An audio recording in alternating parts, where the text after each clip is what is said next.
సరే ఈ ఉద్యమం రైతులకు సంబంధించి ఏ పార్టీ మద్దతు ఎలా ఉంది? అసలు రాజకీయ పార్టీల మద్దతు, పార్టీలకు ఎవరికాళ్ళు డివైడ్ అయిపోతున్నారు, లేదంటే రైతులకు న్యాయం చేశారు క్రమం? సో ఇక్కడ మేము గమనించింది ఫస్ట్ దీన్ని మొదలుపెట్టిన దీంట్లో క్రమంలో, సో మేము కమ్యూనిస్టులతో సిపిఎం వాళ్ళు సిపిఐ వాళ్ళు మెయిన్ సిపిఐ వాళ్ళతో కలిసి తిరిగాం ఊళ్ళన్నీ కూడా.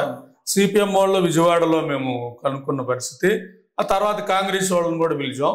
ఈ లోపల మొత్తం మమ్మల్ని అందరినీ ఎలిమినేట్ చేసేసిన ప్రాసెస్లో మెయిన్ ఏదైతే ప్రధాన పార్టీల వాళ్ళంతా లేదా డబ్బున్న వాళ్ళు, సో 4 రూపాయల డబ్బులు ఉండగానే వచ్చే విధంగా ఉంటుంది.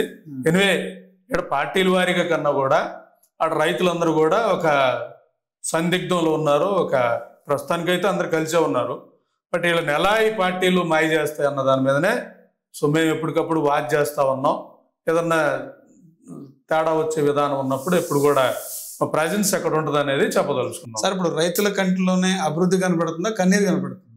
కన్నీరే కనబడతా ఉన్నాం. ఎందుకంటే నాకు ఎగ్జాంపుల్ ఒక రైతుని నేను నా దగ్గరకు వచ్చినప్పుడు టెంకాయ చెట్లు పెంచుకున్నాడు ఒక ఎకరా టెంకాయ చెట్టు పెంచడానికి కొబ్బరి తోటలో నేను ఊళ్ళో చెట్లు పెంచుకుంటాను మా ఇంటి దగ్గర వెళ్ళంగా. ఫస్ట్ మా ఇంటికి వెళ్ళి చూడంగానే చెట్టు పెరుగుతుందా లేదు అంటే ఒక టెంకాయ చెట్లు 20 సంవత్సరాలు పెంచడానికి ఆ రైతు ఎమోషనల్, పిల్లలు అనుకుంటాడు. అలాంటి టెంకాయ చెట్లు ఒక ఎకరాలో సో శుభ్రంగా పనిచేసుకుంటూ నెలకు 15,000 20,000 ఎర్న్ చేసే రైతు ఆ టెంకాయ చెట్లు ఉన్న భూమిని వీళ్ళు తీసేసుకొని ఆ టెంకాయ చెట్లు నరికేస్తా ఉంటే ఆయన పిల్లలు పోయినట్టు బాధపడ్డాడు. ఆయన ఎమోషన్, ఆయన పోయింది బాధపడలేదు. అంటే నా పిల్లలు అయ్యా సొంత పిల్లలు ఎమోషను అంటే వాటికి ప్రాణం ఉందే కదా.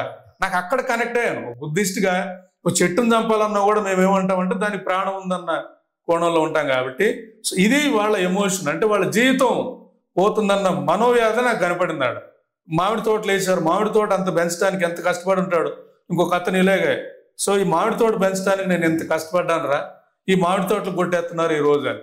సో ఎమోషన్ అంతా కూడా ఏంటంటే వాళ్ళలో ఉంది. రెండోది, ఇక్కడ హాయిగా బతుకుతున్నాను, లేదు ఈ భూమి అమ్మేస్తే నాకు 2 పిల్లలు ఉన్నారు, వాడికి వ్యాపారం ఏం తెలియదు, వాళ్ళు అమాయకులు, 20 లక్షలు తీసుకెళ్ళి ఏడ వ్యాపారం చేస్తాడో, ఏడ పోగొట్టుకుంటాడో, రోడ్డు మీద ఏడబడతాడో, మా మనవాళ్ళంతా కూడా ఎక్కడ ఇబ్బంది పడతారు, రియల్ బాధ. సో వాళ్ళకి అమ్ముకోవడం అనేది వాళ్ళకి లేదు. అందువల్ల ప్రతి ఒక్కరిలో మనోవ్యాధి కనపడతా ఉంది.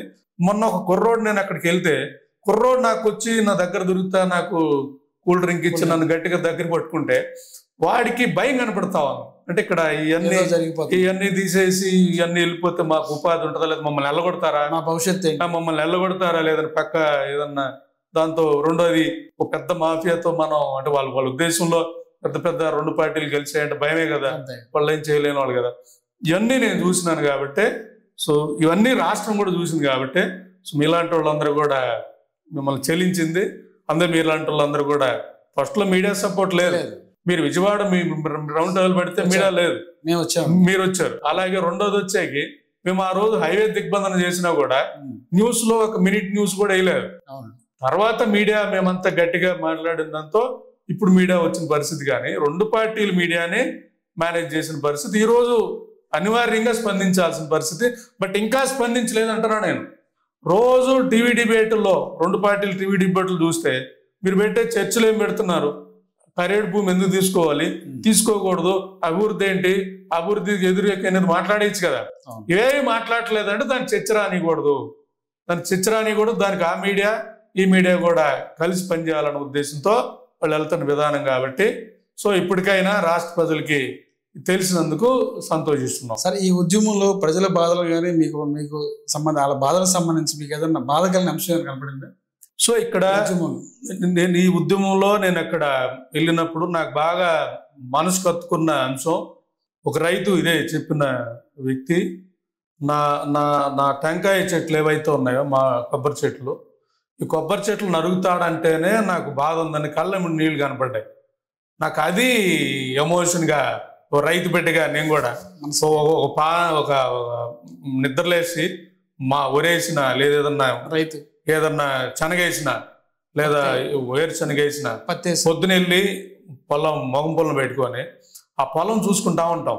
ఏదన్నా పురుగు పడ్డా కూడా చాలా మనోవ్యాధి పడతాం. అంటే అంత మనస్తత్వం ఉన్న రైతులు ఇప్పుడు అంతటి మామిడి తోటల్ని వీళ్ళు ధ్వంసం చేసి కొట్టేస్తున్నారంటే వాళ్ళ మనోవ్యాధిని చూశాను నేను. అది రైతుల కోణం. రెండోది వచ్చే రైతు మీద ఆధారపడ్డ వర్గాలు వాళ్ళకి ఏం తెలియదు. వాళ్ళకి ఈ కూలి పనులు, మామిడి తోటల పనులు చాలా హాయిగా ఉంటుంది. హాయిగా ఉంది. అలాగే అక్కడ వేరుశనగ 3 సార్లు వేస్తారు, రోజు ఉపాధి ఉంటుంది.